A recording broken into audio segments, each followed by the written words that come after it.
अब तो डाटा खोलो और मैसेज और जर्नल भेजे गुड मॉर्निंग, उन्हें गुड मॉर्निंग दे रहे हैं। गुड मॉर्निंग यानी सुबह, गुड यानी अच्छी अच्छी सुबह। अरे राम राम ही ले लो ना, राधे राधे कर लो। Good morning. और तो और चाय भी भाई पी रहे हैं बिस्तर पर बैठ, मुंह भी नहीं धो। तो दिनचर्या ऐसे नहीं होनी चाहिए। प्रातः काल उठ के रघुनाथा और मात पिता गुरु नावई माता। हमारे श्री राम जी भी प्रातः काल जब उठते थे तो सबसे पहले भगवान अपने माता पिता गुरुजनों को प्रणाम करते थे, फिर संध्या वंदन आदि करते थे। ऐसे ही भगवान कृष्ण भी अपना संध्या वंदन, अपने बड़ोजनों को प्रणाम, स्नान आदि से निवृत्त होने के बाद सभा में जाते हैं। ऐसी दिनचर्या होनी चाहिए। आजकल तो दिनचर्या को पता ही नहीं है, खाना कितने बजे खाना, भोजन कितने बजे करना, रोटी कितने बजे खाना। चाय पी रहे फिर कह रहे भूख नहीं लगी। व्यसनों में लिप्त हो गया, लिप्त हो रहे व्यसनों में, चाय के आदीन हो गए। अगर चाय नहीं मिली तो घर में सुबह से तांडव हो लगता है। व्रत रहेंगे चाय प्याल बने। अब देखो भैया व्रत को भी क्या है, व्रत को ऐसा नहीं है कोई किसी से कहा कि आपका व्रत है आज, हाँ भोजन कर लो। नहीं, आज हम भोजन नहीं करते, आज हमारा व्रत है। व्रत भोजन ना खाने से व्रत नहीं होता। अपनी आत्मा को दुखी करो और व्रत रखो, ऐसे व्रत नहीं होते। व्रत का महत्व है अपनी इंद्रियों को वश में करना। अच्छा देखो, जैसे कोई को व्रत हुए ना तो वो घर के काम नहीं करते। कोई न कहीं, जैसे कोई मैया को व्रत है और कहीं के उनके पतिदेव ने बोली कि आज जो काम, अरे तुम्हें काम की दिख रही, आज हमारा व्रत है। एक वो करवा चौथ, करवा चौथ पे पानी तक नहीं पिए, तीजा, ऐसे ऐसे खतरनाक है। ऐसा लगता है कि दूसरे दिन जे साक्षात ये भी जीवन में वाली है। किसी ने कोई काम की कही, पति ने कहा हमको वो सामग्री उठा के, उठा नहीं पा रहे, हमारा व्रत है, वो तुम्हें देख नहीं रहो, दिन भर से पानी तक नहीं पियो। अब बताओ, जो व्रत है, व्रत होता है अपनी इंद्रियों को बस करना। खूब खाओ, कोई दिक्कत नहीं। अब जैसे हम हैं, दास है, अभी यहाँ एक टाइम फलाहार एक टाइम भोजन, और हम 2 टाइम खाएं तो कोई बुरी बात नहीं है। लेकिन समस्या ये है कि हम यहाँ बैठ नहीं पाएंगे, जमाई आएंगी, आलस आएगा। तो व्यक्ति उतना खाना चाहिए जो भोजन अपने ऊपर हावी ना हो और भरते हुए चलेगा पेट में। गरम गरम पूड़ी रोटी रोटी खाते खाते पर अरे ऐसा लग रहा सो लें, अब सोगे नहीं तो और का ना चौके उतना ही खाओ जाता। अब भीमसेन को जब शरीर छूटो, देखो समझने वाली बात है, बात ऐसा नहीं कि हंसने वाली, हंसो भी ऐसा नहीं, लेकिन समझने वाली बात है हर बात। भीमसेन जी को जब हिमालय पर जाते हुए शरीर छूटो तो भगवान से संतों ने पूछो कि महाराज इनको शरीर क्यों छूटा। भगवान कह रहे जे पेटू थे, ज्यादा खाते, ज्यादा खाओ भी दोष है। क्यों दोष है कि आप जितना खा रहे हैं, आप जितना लेना है, जितना आपका आहार है उतना लो, जो बचेगा वो किसी और के भाग में जाएगा। अब किसी पिता से पूछो कैसे पैसे जोड़कर वो अपनी बेटी के लिए वर ढूंढता है, हलवाई को ऑर्डर देता है, गार्डन करता है, नाना प्रकार के, सब जानते हैं विवाह में अनेक सामग्री एक साथ एकत्रित करके सभी व्यवस्थाएं मिलाई जाती हैं। और रिसेप्शन, इंग्लिश में रिसेप्शन, एक व्यक्ति ने हमें बहुत अच्छा नाम बताओ, अरे महाराज इसका नाम है रिसेप्शन, लेकिन हिंदी में इसको बफर सिस्टम, लेकिन हमारी भाषा में गिद्ध भोज होता है। पहले जैसे कोई पशु खत्म हो जाए, मर जाए, कहीं छोड़े आओ डाले आओ, अब तो वे लंबी गर्दन वाले गिद्ध नहीं दिखे, तो गिद्धों को झुंड आ गया, कोई इधर से लौच रहा, कोई इधर से लौच रहा, ये सब बफर सिस्टम चल रहा। अब कहावत है जैसे खाओगे अन्न वैसा होगा मन। आप अन्न शुद्ध नहीं खा रहे, आपका मन विपरीत चल रहा है, उसी में सब लोग जा रहे।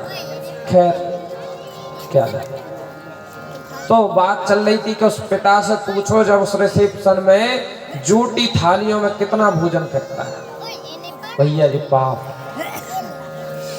अन्न का एक कण और संत का एक क्षण व्यर्थ नहीं गंवाना चाहिए।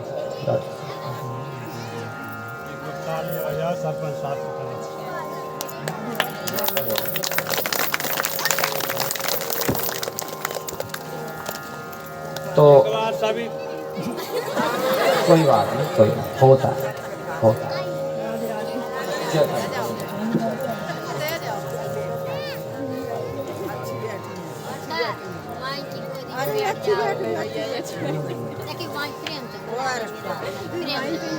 बोलिए माते बिहारी लाल की। हमारे पंडित जी आए कि एक बार सभी सरपंच साहब के लिए ताली बजा दें। तो ये बजा दो, अब ज्यादा वार्तालाप हम कर नहीं सकते, उनसे नहीं पूछा। ये जो बैठे इससे ज्यादा बड़ा कुछ नहीं है।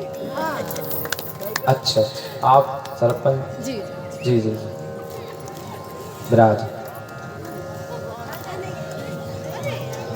तो हम बात कर रहे थे, वो क्या है, हम दीदी से परिचित नहीं है, इस वजह से उनको नहीं पहचाना।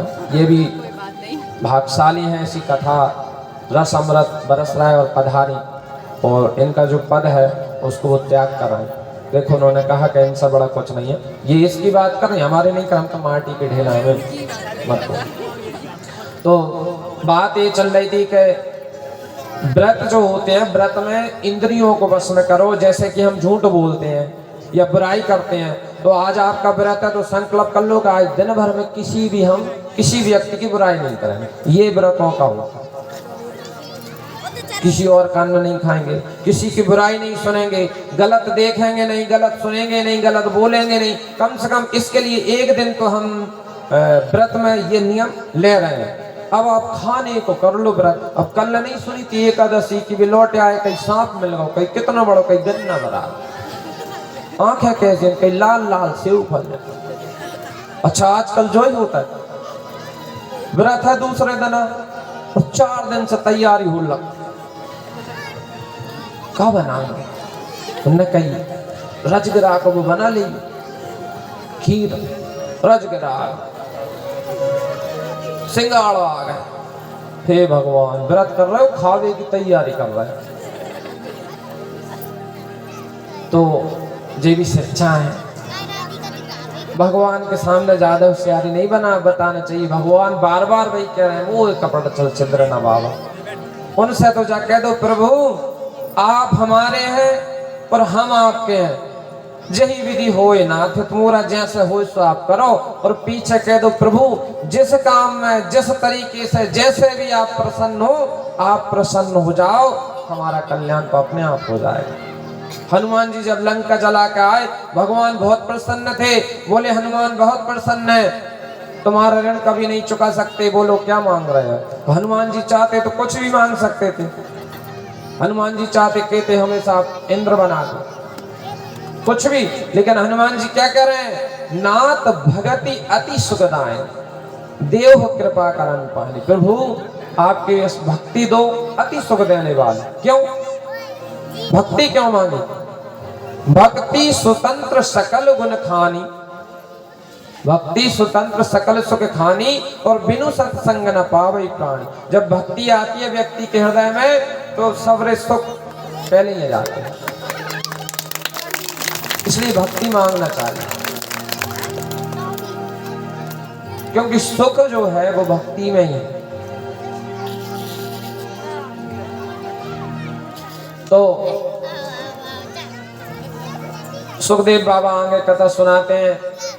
एक बार भगवान को पत्र आया पांडवों का कि प्रभु राजसूय यज्ञ कराने का आयोजन चल रहा है, आप पधारें। तो भगवान गए, लेकिन कुछ ब्राह्मणों ने कहा कि प्रभु जब तक सारे राजाओं को जीत लिया नहीं जाएगा, तब तक राजसूय यज्ञ संपन्न नहीं होगा।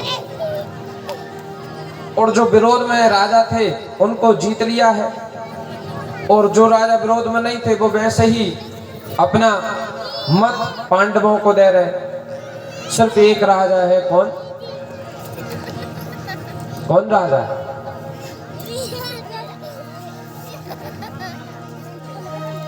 जो कि अभी तक जीता नहीं गया। भगवान ने कहा उसको भी जीता जाए, क्योंकि राजसूय यज्ञ जरूरी है। और भगवान भीमसेन अर्जुन के साथ जरासंध के पास पहुंचे। भगवान ने तीनों का भेष ब्राह्मण का भेष बनाया, जरासंध के पास पहुंचे। कहा कि महाराज आपसे हमको भिक्षा लेना है, क्योंकि जरासंध से कोई भी जो मांगता था उसे वो वही देता था। कई भिक्षा में क्या लोगे आप? भगवान ने कहा हमको द्वंद्व युद्ध लेना है, द्वंद्व युद्ध लड़ना है। जरासंध समझ गए आप कौन है। भगवान ने परिचय दिया। तब जरासंध बोले देखो तुमसे तो हम नहीं लड़ेंगे, तुम तो भगोड़ा हो, रणभूमि में भाग गए। और ये अर्जुन है, ये एक पसली का है, एक हड्डी का है, एक ही, ये हमारा घूसा सहन नहीं कर पाएगा, मुक्का एक मुक्के में मर जाएगा। हाँ जी भीम को छट्टा कट्टा ये हमसे लड़ सकता है। भीम तो आहा छाती चौड़ी हो गई। भीम देख रहे अर्जुन और कृष्ण भगवान की साइड का, देखो तुम दोनों के लिए रिजेक्ट कर दिए हमको, हमें बलसा। भगवान कह रहे भीम दादा एक बार रणभूमि में पधारो तो सही आप, नानी जी याद आएंगी आप। और युद्ध हुआ, लड़ते लड़ते 27 दिन हो गए। 27 दिन तक युद्ध, द्वंद्व युद्ध हुआ। रात में भगवान से भीम बाबा बोले प्रभु अब दूसरे दिन हमारी लड़नी थी,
श्री राधे।